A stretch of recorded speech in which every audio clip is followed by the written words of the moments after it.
There goes the final whistle. The Coca-Cola Cup final has been won by Aston Villa. Yeah, Aston Villa didn't just give up the ghost of success when names like Ron Saunders, Taylor and Ron Atkinson left. Brian Little, more fondly remembered for the goals he scored at Villa Park, is probably the most underrated manager in club history.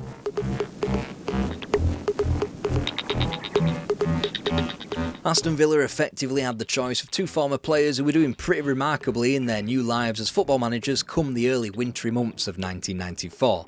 First off, Bruce Rioch, who Villa knew all about because his Bolton Wanderers side had eliminated Villa from the Cup 9 months prior. After a brief flirtation with the idea of signing ex-Spurs boss Ossie Ardiles, Brian Little came into focus. Formerly a man who banged in the goals at Villa Park, now he was banging on the door trying to get Leicester City into the Premier League. Finally, after 2 unsuccessful attempts at promotion, they were there. After just 2 wins from 13 matches in the new division, Villa swooped to prize their former attacker from the East Midlands, and within 3 games he would be facing his former employers. Joining him as staff were 2 more former players, first John Gregory, who straight up resigned from Filbert Street to follow Little back to Villa Park, also Alan Evans, yet another Villa player who made up the coaching team, and it was one hell of a baptism. Oh, although the kick goes straight to Atherton, he tries to dip it back, oh!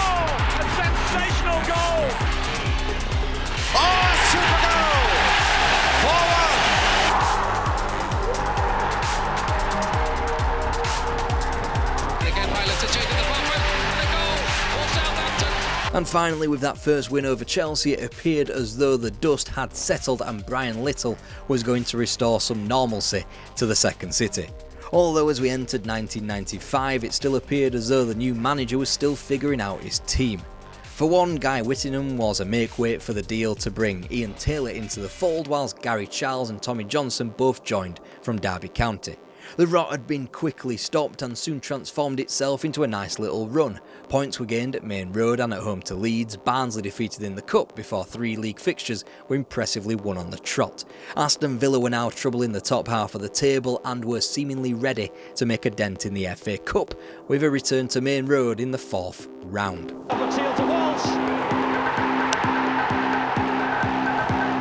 was a quality strike. A week later, it was apparent that Villa were on the receiving end of a 1-2 Manchester double punch, as Villa returned to the city to be beaten 1-0 again, this time by United in the Premier League. It could have shaken Villa, but didn't, surprising considering that Little was reshaping his team every day. The likes of Earl Barrett, Gary Parker, Kevin Richardson and Ray Horton all departed, whilst Alan Wright was a more fitting right wing-back for the system that Little wanted to play. Impeccably, Little's Villa rebounded by smashing Wimbledon 7-1. It still remains the club's largest Premier League win and the biggest margin of victory since a 1959 pasting of Charlton Athletic 11-1. Not since 1931 had Villa supporters had seen the like of it in the top flight. It was no one-hit wonder. Sheffield Wednesday fell the following week at Hillsborough. The result left Villa in 9th, and even though the table was congested, it suggested that the club was safe and even preparing for a European onslaught. But then Brian Little was paid a visit from his former employer. Down to Taylor. Beautiful chip from Tommy Johnson. And they've got another goal back. It's 4-2.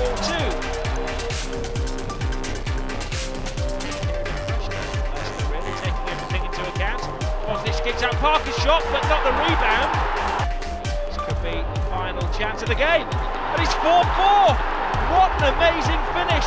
Low the scorer. It should by no means have finished that way, as Leicester came from 2 down twice to gain a point. And by no means should it have inferred the next run of form. Newcastle, Blackburn and West Ham all dispatched of them in March, and not even Coventry could guarantee a 3 points, holding the Villa to a goalless draw.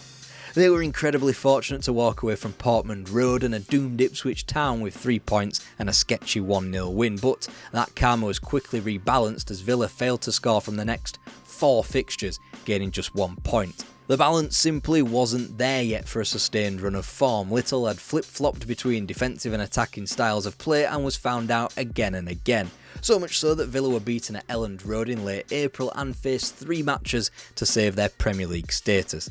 The slide was made even more precarious due to 4 relegation spots being open, as the Premier League would shrink to 20 teams. Fate wasn't even in their own hands, as they led Palace by a point, who had a game in hand. 3 games to save their season, and it started at home to Manchester City. Gaz Rosler with it. And Rosler levels it. Took that away from Harkness, who presumably didn't shout. York, it's They took it short, Villa, they took it quickly, and I don't think Norwich were really ready. Nobody was marking Steve Staunton. A point was needed at Norwich to confirm survival. A point is what Villa delivered. The key was Dwight York being consistently used as a number 9 again after being pushed out to the wing at times under Little's predecessor. Also, the continued maturing of Ugo Ehiogu in defence and a tactical system of 3 at the back which suited all players. The question was whether this reversion to tactics similar to the Graham Taylor days could reap similar rewards.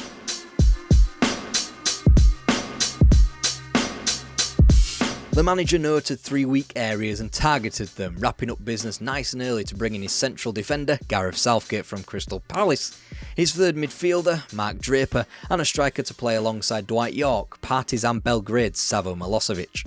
That spelled the end to several Atkinson's favourites. His namesake Dalian, Dean Saunders, who both departed for different sides of the Istanbul divide, while Sean Teal and Neil Lamptey also exited. Of the starting 11 that lifted the League Cup trophy less than 18 months prior, only Mark Bosnich, Steve Staunton, Paul McGrath, Andy Townsend and Graham Fenton remained. The new wave was inferred in Villa's new fashion sense and switched to a new kit manufacturer in Reebok, whilst AST Computers was the sponsor. My pale dumb 5-year-old ass thought this was short for Aston Villa Computers. Anyway, a new look, and after the opening day of the season, a brand new vibe about the team. Neville, Villa still have it. Here's Charles, just drilled it in. Taylor scores. Milosevic. Draper. In just over 35 minutes. A rare case of a quote about the match being more famous than the match itself, but don't let Alan Hansen distract you from the fact that the core of Manchester United's defeated League Cup finalists from '94 remained in place for the opening of the season. Peter Schmeichel still kept goal, Paul Parker, Dennis Irwin and Gary Pallister marshalled the defence, Lee Sharp was still out wide, Roy Keane was still in the middle, Brian McClare up top. A new United, but also a new Villa, and they just kept going.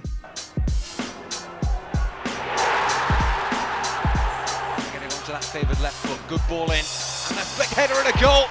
Dwight York's done it again for Aston Villa. He goes to Alan Wright, played a nice ball over the top, it's knocked down beautifully for Draper. Oh, and his finish. This was officially Aston Villa's best start to a league season since the old First Division campaign of 1980-81. I should remind you here that Villa won the league that season. If it wasn't the so-called left-field gamble of Savo Milosevic scoring against the reigning champions Blackburn, it was former manager Ron Atkinson and his Coventry City team being haunted by Dwight York after a Premier League record 13 seconds later that month. After turbulent results against Chelsea and Arsenal, the heating up of the League Cup caught Villa at the perfect time as Stockport County travelled to the second city.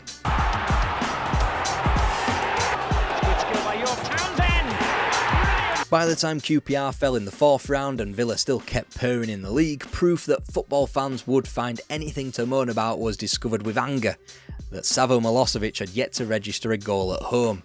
It didn't matter to some that Villa were through to the League Cup quarter-final again, that teams like Everton, West Ham and Southampton been routinely picked off in the festive period, so when the Yugoslav finally got his precious Villa Park goal in a 4-1 win over Coventry, everyone could just shut up. He was performing well, he was alongside perhaps the in-form Premier League striker in York, and heading into 1996, Villa were in a position of 5th. And thanks to Villa Park's poor undersoil heating or lack thereof, 2 postponed games between Christmas and New Year probably had the club's real position of somewhere between 3rd and 5th. That was proven when the cup competition swung back around. Alright, Gravesend and Northfleet were hardly great opposition in the 3rd round of the cup, and there was the sense that Villa hadn't faced anybody good in the League Cup yet, and maybe that wouldn't be rectified with their quarter-final opponents again from the lower leagues, but Villa would need to win a local derby to reach the Final Four stage of the League Cup. Wolves were standing in their way. That's a lovely ball for Charles, and that must be in, yes! Wolves apparently a threat if they're the ravenous animals and you're stuck in some tundra, less so if they're wearing old gold and they're humans playing football. Either way, in what would be a record 10th League Cup semi for the Villa, they'd finally be given their promised difficult match when Bruce Rioch's Arsenal were the opponents. A plus point came from across the Atlantic that same month as Trinidad and Tobago's participation in the Gold Cup was cut short thanks to defeats against their hosts, USA. Normally that fact wouldn't enter the mind of Villa supporters. In '96, when their best attacking asset was Trinidadian, Villa welcomed Dwight Yorke back with open arms, just in time for, at least, a cup triple header across 2 competitions. How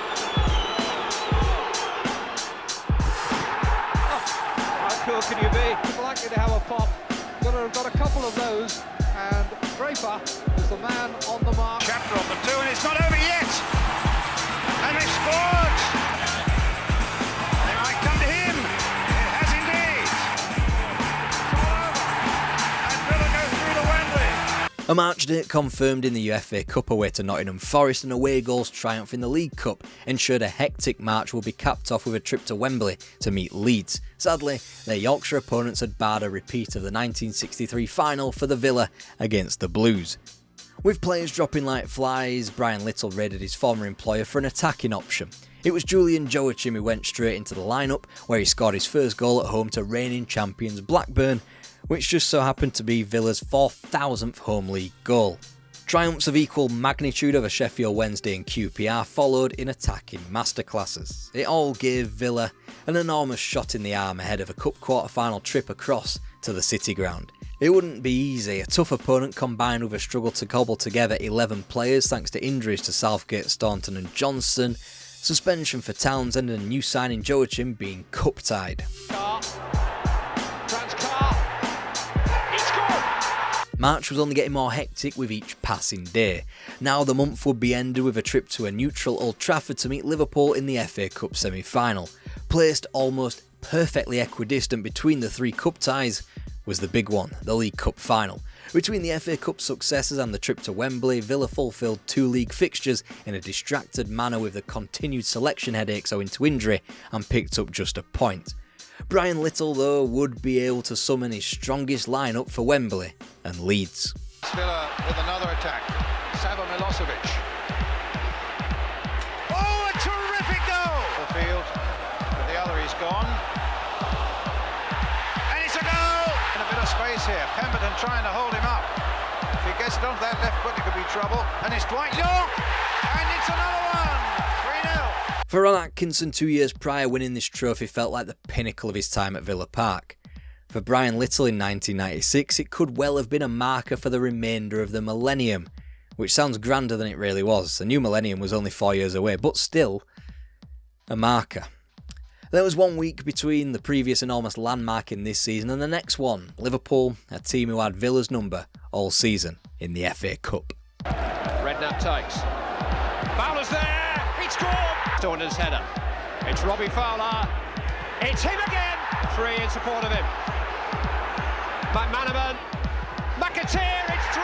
3 more goals shipped. The season represented an 8-0 aggregate defeat for Villa against Liverpool in the 3 matches they had played. Fowler, a constant thorn in the side, notched goals 4 and 5 against Villa that season. Double dreams in tatters, the season tapered off with triumphs only over Chelsea and Southampton from their remaining league fixtures. Still, despite their limp end to the season of binary results of 1s and 0s, 3 lost and 1 drawn, it was enough for Villa to secure 4th, a double assurance that they were of European quality. A tremendous season confirmed despite pie-in-the-sky promise for more.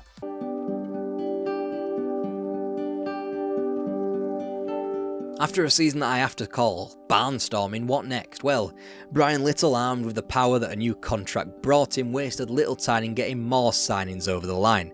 Sasa Kurcic from Bolton and Fernando Nelson. Meanwhile, some of the older heads departed, Nigel Spink and Paul McGrath. They were never going to start the 1996-97 season with the same kind of evergreen glory as the prior campaign, but the 2-1 blip up at Hillsborough was quickly corrected with 3 wins from 3. By which point it was time for Europe, and Helsingborgs represented a tricky away day, but no more than that. Gutting then when the Swedish side remained resolute over 180 minutes and snuck into the second round via their result at Villa Park, progressing on away goals. The second leg goalless in Scandinavia marked the end of Paul McGrath's career at Villa. The very next game, thankfully, Dwight Yorke's 12-game scoreless run ended away at St James's Park. Away from Peacock, Harry can't get to him. 2 goals from Dwight Yorke tonight. A barren season, remember, until now. St Churchill. Slotted through, Yorke! A hat-trick. And yet they still fell to defeat. It was an inconsistency that Villa never did quite shake from their campaign. When they weren't going down at White Hart Lane and Roker Park in the league and at Wimbledon in the League Cup, they were posting a 5-match winning streak in the Premier League. There were handy points at the turn of the new year against top sides like Arsenal, Newcastle and Man United, so it stood to reason that Villa were in a good mood in time for the FA Cup to surface at the beginning of January. With Notts County beaten in a third round replay, 3 days later Villa travelled to the baseball ground. Simpson flips up the ball onto the chest of Van der Laan. This was a team that was 4th on Christmas Day, still 7th by February, and owing to an incredibly poor pace set by the perpetual leaders Manchester United, Villa only had a 7-point deficit on the champions in early April. A 2-0 win at Wimbledon had Aston Villa with 1/16th of an eye on the title race. After all, teams like Liverpool and Arsenal, as well as the champions themselves, were dropping points like nobody's business. So Villa thought if you can't beat them, why bother joining them, going down in their visit to the baseball ground before a couple of draws against Spurs and Leeds before Middlesbrough drove them to defeat. So what could have been one of the more miraculous title bids in Premier League's short history turned out to be a late salvaging of 5th place on the final day with a 1-0 win over Southampton. Milosevic and Yorke bagged 30 between them, and whilst the defence had been sturdy to an extent, a lack of momentum in the Cups ensured that 1997 could never eclipse 96. Still, Europe was sealed and the promise for the season ahead was retained.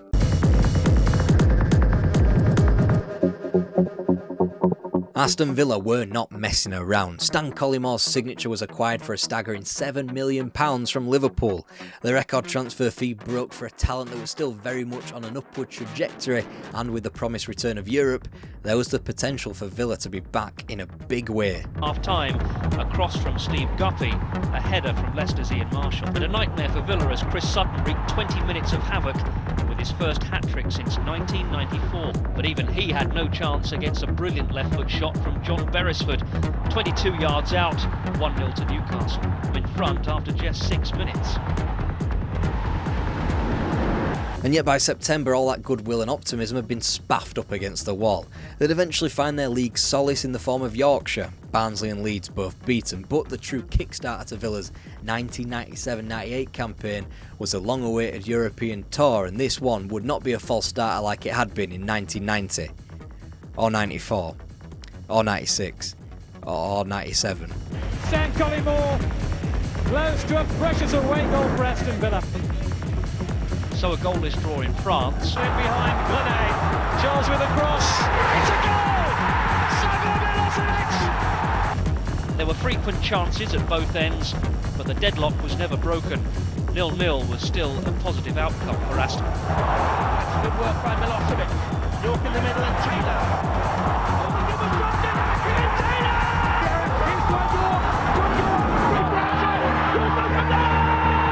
Don't whisper it quietly, shout it from the top of the Holt end. Aston Villa were one tie away from participating in the latter stages of European competition for the first time since their defence of the European Cup, a staggering 14 years beforehand. Bordeaux were viewed through the lens of being an up-and-coming team, Athletic Club 2, and next, the stereotypical crack European outfit, and one that had won the European Cup in the 80s just like Villa, Steaua Bucharest. Chance for Milosevic! Milosevic! Ian Taylor is 3-up. Can Taylor finishes? But Collymore to his right in. Taylor! Ambitions at the club were reaching such a fever pitch that Dwight Yorke had become that good that quickly that he promised to leave Villa Park should the club not qualify for the Champions League.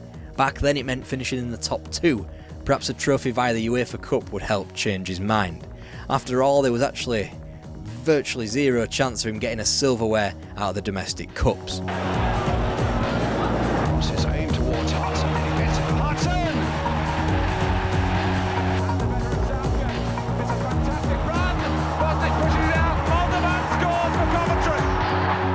And the less said about the Premier League form, the better.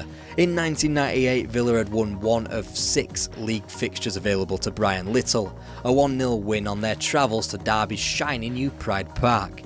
As a result, Brian Little was gone.